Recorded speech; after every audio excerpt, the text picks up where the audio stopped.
Now,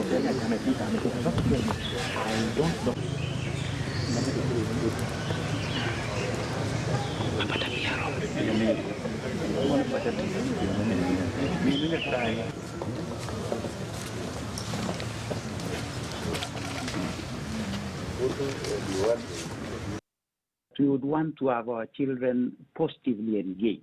We would want our children and our learners to be productive.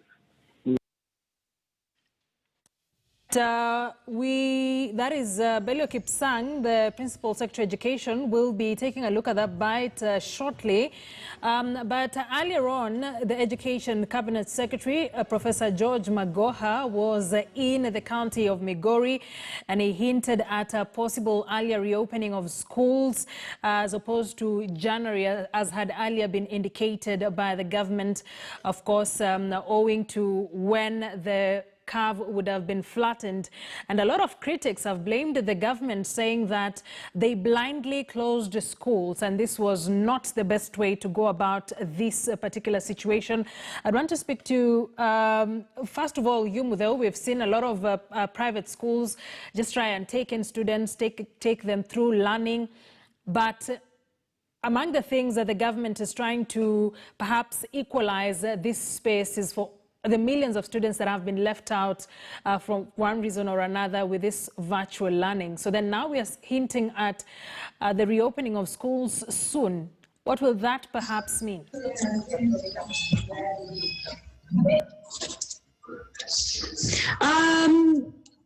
This pandemic, like I said earlier, is uncharted ground. This is an unexplored territory for the whole country.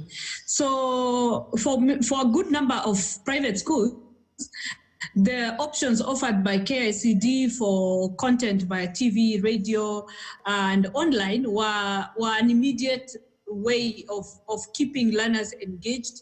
A good number of other schools managed to go full on online teaching with their own content, keeping in line with the guidelines issued by the Ministry of Education at the time, that there is no syllabus coverage. So lots of revision, lots of gaps, covering gaps, and a lot of life skills, all delivered online.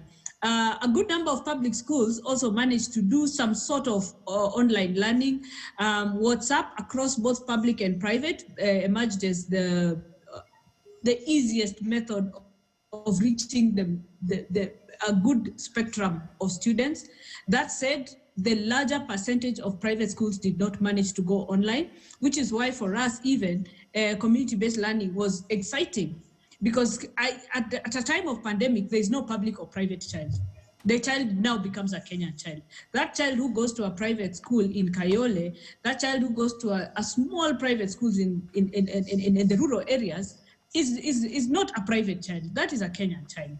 So at this point in time, this is why community-based learning, as we've had the PS Dr. Belio saying, was a way of touching base with learners in a way that would allow schools, and as we plan to reopen, now that the guidelines are out, to start putting back the frameworks for reopening. So I don't know what to say more than that, when schools reopen, they reopen. They will not reopen for private schools or public schools. They'll reopen for everybody, just the same way they were closed for everybody. So for now,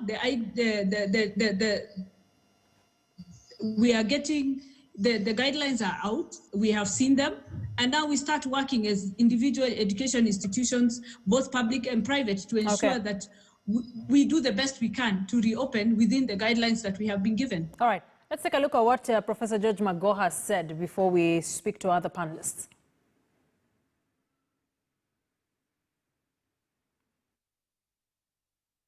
Very slow, and secondly, we are still spiking as far as the virus was concerned. Because we are aware the virus is starting to look like it is going to stabilize, and that is good news for us. And so we continue to be sure that our children remain safe whenever they return. We had said, even for these colleges that were meant to open in September, that they open in January, but should the situation change, we shall be ready and willing to look at the scenario once again more specifically because of the teacher training colleges, because we need them to come and clear the students and take and train the trainers that will help us with the intake, the first intake of teachers in May that are supposed to train teachers for competency-based. All right, Professor George Magoha earlier on in Migori speaking on an array of things and of course hinting that perhaps the reopening of schools would come sooner. One of the prayers for the petitioner in the case that has seen the courts temporarily halt the rolling out of the community-based learning is that they're asking the court to order the government to reopen schools by the 1st of September. And I'd really want to pick your mind on that. Dr. Otundo, how soon is soon, considering the kind of situation we're dealing with now? Thank you. Two things I would like to talk about. One, before I even respond to how soon is soon, I want to respond to the area of legislation. There's one part that I would request parliamentarians and my friends Ocean to hear me well as a citizen. I think they also need to know what we really want as citizens, and especially as voters. I don't think that this is a change of a curriculum that requires unnecessary legislation. I've not heard of cases of legislation when we are engaging on change of teaching and learning methodology. This to me is a teaching and learning methodology that would still continue whether there is COVID-19 or not. We just had what we call the community-based care in terms of health. I'm not a lawyer, but I'm not too sure whether we had that again go through legislation for that to have begun. So I think there is need for us to look at everything at the interest of the child as we get into whatever law that we're doing. Then as we go into what Professor Magoha said in terms of reopening, there is a disclaimer here. The disclaimer is that the education fraternity in itself, you and I included, and any other Kenyan citizen, we are not in control of the spiking of the COVID-19, but we can only manage it through our behavior. So the big question we need to ask ourselves before we think that spike is going down, what is the Kenya's behavior?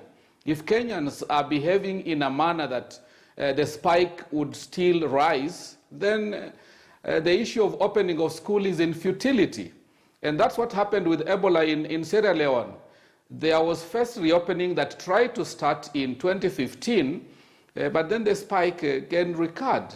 So in essence, therefore, I'm lost. What I mean to say is that the reopening of schools is all dependent on the Kenya's behavior. If we behave wrongly and behave poorly, I'm not too sure that the reopening of the schools will be too soon. I also want to demystify schooling and learning. Those are two different things. Community-based learning is purely a learning process for life. It is not a schooling process. It has nothing to do with the curriculum. In fact, it could easily give a leverage on how we can link education to industry. And through practice, through experience. And therefore, to me, I'm not seeing ourselves dealing with an examination that would begin to claim that community-based learning is covering the curriculum. And it doesn't therefore need a legislation. It is simply flipping and beginning to see learning for life and from the community. And at the same time, beginning to understand the concepts behind engaging the learners. Part of the learners' behavior is based on those learners. Travel around our low-income areas in Nairobi, for example.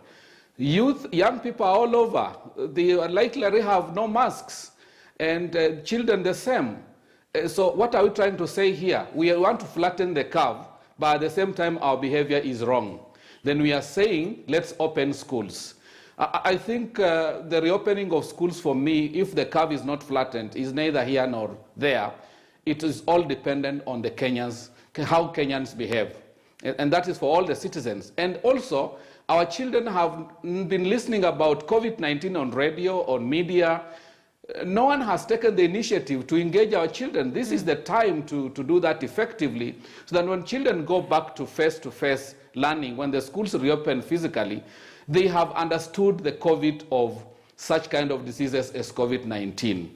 And so for me, my thinking is that let us not cram and think that Magoha has said we are opening so soon. There is a disclaimer on it, flattening the curve. If that is not done, then let us not have a quick dream of opening the school so soon. All right, I want us to quickly take a short break. You've conversed a number of issues that, of course, I'll have our panelists respond to. A lot of questions as well. When we get back, we'll also be taking a look at some of the comments and questions from our viewers. You're watching the Front Row. Remember, the hashtag to use in all the social media platforms is the Front Row, as well as on slido.com. Let's keep engaging in this conversation that affects almost all of us in this country.